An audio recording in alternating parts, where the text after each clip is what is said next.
Nay? Tay? Asan po kayo? Naririnig niyo po ba ako?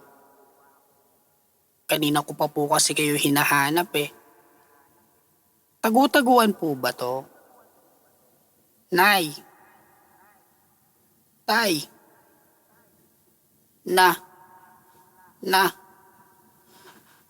Nais kong manood sa iyo ang isinasapatos.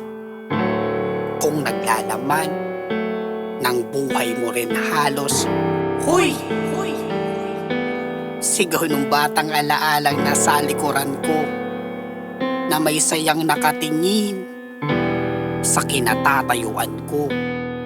Mga tuwa sa mga mata niya ang pahiwatig galingan. Ko raw mabuhay bawat araw, wala man sa inyong harapan simulan. Natin sa pasimulan nitong lahat. Maupo ka muna. Magpahinga. Maidlip. O naisin sa aking magka-interes. Sapagkat wala akong itatago. Maliban lang sa dapat.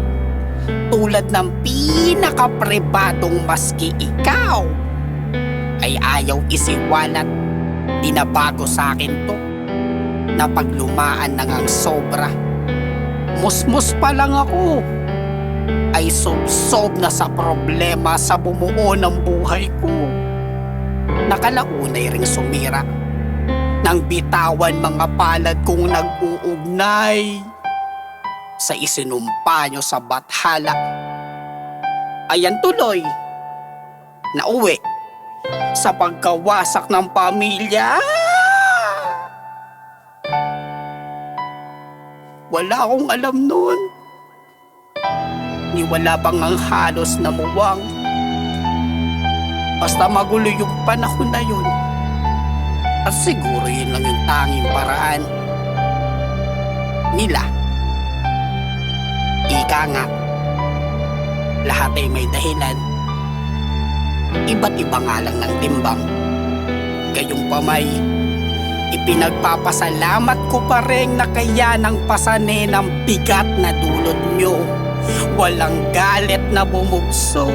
Maging sa pagbibinata ko, tanging pagmamahal lang ng husto ang natutunan ng anak nyo na ipinapangakong naranasay di na ipararanas sa magiging apo nyo. At ito ako ngayon, sumusugal ng buhay at dangal ko ang pusta. Isang maling hakbang, may kalalagyan kung gagawing magpabaya. Sa kasamaang plano ay hindi ko hahayaang mapunta ang lahat lang sa wala ng pagpapagal ko bago pa huminat tumanda. Kaya tandaan mo ang oras ng saglit kong pagparito. Memorya't naranasay iiwan di maglalaho sa napiling pag-alaya ng pag-ibig ko at kwento na hanggang sa tumanday.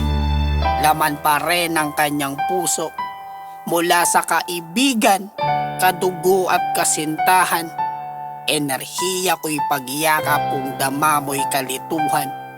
Masdan mo ang kalangitan kung nais mong sariwain ang hiwaga ng mundo na sa iyong puso manggagaling. Di ako kundi ikaw lamang ang magpapasya kung ano at kung saan mo babalak mapunta. Kasagutang hanapin sa paligid kung sakaling bilang nalang paghingat huli na para dumalangin kung sa sakin man ang mga to'y wala kong dapat magsisihan. Tanggap ko ang kamatayan sa muli kong pagkasilang sa harap ng artisanong naglilok nitong mundo bilang alagad ng sining mapahanggang sa butod. At alam mo,